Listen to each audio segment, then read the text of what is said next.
نبی پاک صلی اللہ تعالیٰ علیہ وسلم کی زندگی میں بہترین نمونہ عمل ہے۔ بہترین، اگر کوئی شخص ایک خوبصورت ترین زندگی ترتیب دینا چاہے اور وہ محسوس کرے کہ زندگی باوقار بھی ہو، حسین بھی ہو، سکون والی بھی ہو، اور زندگی اس طرح کی ہو جس میں میری وجہ سے کسی کو تکلیف بھی نہ پہنچے، اور زندگی اس طرح کی ہو کہ میری وجہ سے کسی کا فائدہ بھی ہو جائے، اور زندگی اس طرح کی ہو کہ میرا وجود بیکار نہ ہو، میری صلاحیتوں کو زنگ نہ لگے، میں کچھ کر جاؤں، کچھ کر گزروں، زمانے کو کچھ دے جاؤں، ملت کے لیے، قوم کے لیے، وطن کے لیے، مذہب کے لیے، دین کے لیے، عقیدے کے لیے کوئی خدمات سر انجام دے جاؤں، میں کچھ نظریات میں بلندی پیدا کر جاؤں، میں کچھ کر جاؤں۔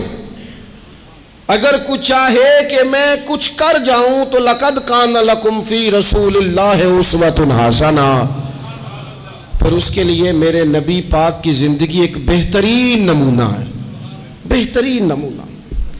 ہم نہ جب کچھ کرنا بھی چاہتے ہیں نا تو تب بھی نہ اس میں پہلے اپنا آرام سائیڈ پہ کر لیتے ہیں، اپنا سکون سائیڈ پہ کر لیتے ہیں، اپنا کھانا پینا، اپنا نفع سائیڈ پہ کر لیتے ہیں، پہلے ساری چیزیں اپنی ذات کی اس میں سے مائنس کر کے پھر ہم کچھ کرنا چاہتے ہیں۔ تو ایسے تو نہیں نہ کچھ ہوتا، نہیں کرنا کچھ نہ پڑے، نام زیادہ ہو، خدمت کوئی بھی نہ ہو، نمبر پہلا ہو، ڈیوٹی کوئی بھی نہ ہو، اجر سب سے زیادہ ہو۔ باتوں کے ساتھ جو لوگ پلاؤ پکاتے ہیں وہ زیادہ بھی گھی ڈال لیں تو خرچہ کوئی نہیں آتا، مسالہ جات مہنگے استعمال کریں، باتوں سے جو پلاؤ پکانا ہے۔ اور اگر کسی نے عملاً آنا ہے تو پھر تو میرے بھائی یہ شہادت گاہ الفت میں قدم رکھنا ہے۔ لوگ آسان سمجھتے ہیں مسلمان ہونا۔ آپ تھوڑا سا اس آیہ مقدسہ کا پس منظر سمجھیں گے۔ یہ آیت نازل کب ہوئی؟ یہ آیت نازل ہوئی ہے غزوہ خندق کے موقع پر۔ سارے عرب قبائل جمع ہو کے یک بارگی انہوں نے حملہ کر دیا مدینہ طیبہ پہ، اور زمینی حقائق یہ ہیں، اندر کی صورتحال یہ ہے کہ یہودی جو بڑی دیر سے معاہدہ کیے ہوئے تھے مسلمانوں کے ساتھ، انہوں نے معاہدہ بھی توڑ دیا۔ منافقین مدینہ طیبہ میں جو بڑا اظہار کرتے تھے ظاہری جملوں اور لفظوں کے ساتھ، وہ پیچھے ہو گئے۔ قحط کا زمانہ ہے، معاشی حالات بھی بڑے سخت ہیں۔ اب ان حالات میں سارے کا سارا عرب کفر جو ہے وہ جمع ہو کے آ گیا۔ اب حضور نے ان کے خلاف کھڑے ہونا ہے، صحابہ کو جمع کیا گیا، مشاورت کی گئی، اب کیا کیا جائے۔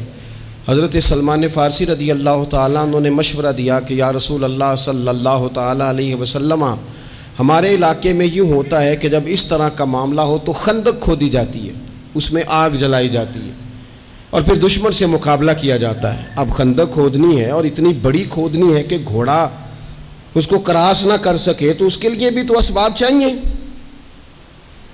یعنی اندر بھی حالات اس طرح کے نہیں ہیں، جو مدینہ طیبہ کے اندر جو آبادیاں موجود ہیں وہ بھی سارے ظاہری طور پر ساتھ چھوڑ چکے ہیں، اور سامنے جو لوگ آئے ہیں وہ سارے جمع ہو کے یکبارگی آئے۔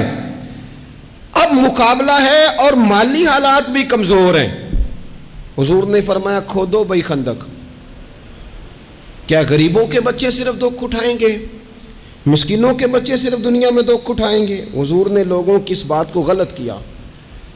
جس طرح باقی لوگ خندق کھودنے میں مشغول تھے، اللہ کے رسول خود بھی مشغول ہو گئے۔ لوگ جیسے اندر سے مٹی اٹھا اٹھا کے خندق سے باہر لاتے تھے، نبی کریم بھی اٹھا کے باہر لاتے تھے۔ جتنی محنت دوسرے کر رہے تھے حضور اس سے ڈبل کر رہے تھے، بلکہ صحابہ فرماتے ہیں درمیان میں کچھ ایسی چٹانیں آئیں جو ہم سے نہیں ٹوٹتی تھی، تو حضور نے فرمایا مجھے دونا تھوڑا، مجھے دونا اوزار، میں تمہیں توڑ کے دیتا ہوں۔ حضور نے باقاعدہ عملاً اس میں کام کیا۔ اور جب ہم نے کہا نا یا رسول اللہ ہم نے تو بھوک کی وجہ سے پیٹ پہ پتھر باندھے ہیں، تو حضور نے کپڑا ہٹا کے کہا تم نے اگر ایک باندھا ہے تو میں نے دو باندھے ہوئے ہیں۔ عملاً حضور نے حصہ لیا۔ ایک مہینہ پورا مدینہ طیبہ کا محاصرہ کیے رکھا کافروں نے، اور کڑاکے کی سردی، حالات اور طرح کے، ان سارے حالات میں یوں ڈٹ کے میرے رسول کریم نے مقابلہ کیا۔ یوں ڈٹ کے مقابلہ کیا کہ وہ جو آئے تھے نا مہینہ پورے کے لیے اور سارے جمع ہو کے آئے تھے، نتیجہ یہ نکلا کہ وہ ایک دوسرے کو برا بھلا کہنے لگے.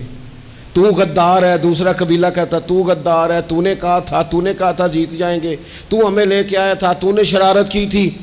ایک مہینہ محاصرہ کرنے کے بعد وہ سارے وہاں سے خائب و خاسر ہو کر ذلیل و رسوا ہو کے نکل گئے. اور ان سارے حالات میں حضور یوں ڈٹ کے کھڑے ہوئے کہ کمزور پڑنے والے لوگوں سے، پریشان رہنے والے لوگوں سے، چھوٹی چھوٹی باتوں پر گھبرا جانے والی امت سے، اور ذرا سی باتوں پر ٹینشن طاری کر لینا اور کالا جادو ہو گیا، نظر لگ گئی اور فلانا آ گیا اور فلانے کی وجہ سے ایسا ہو گیا اور فلانے نے مجھے یوں کر دیا اور فلان کی وجہ سے میں کامیاب نہیں ہو سکا اور فلانا میرے ساتھ چلتا. تو اللہ کریم نے ان ساری کمزور باتیں کرنے والے ہم جیسے لوگوں کو سمجھایا کہ یہ حالات دیکھو اور میرے رسول کا ڈٹنا دیکھو، اور ان حالات میں بھی پورے کفر کو بھگا دینے کا انداز دیکھو. لَقَدْ كَانَ لَكُمْ فِي رَسُولِ اللَّهِ أُسْوَةٌ حَسَنَةٌ، فرمایا تمہارے لیے میرے محبوب کی زندگی میں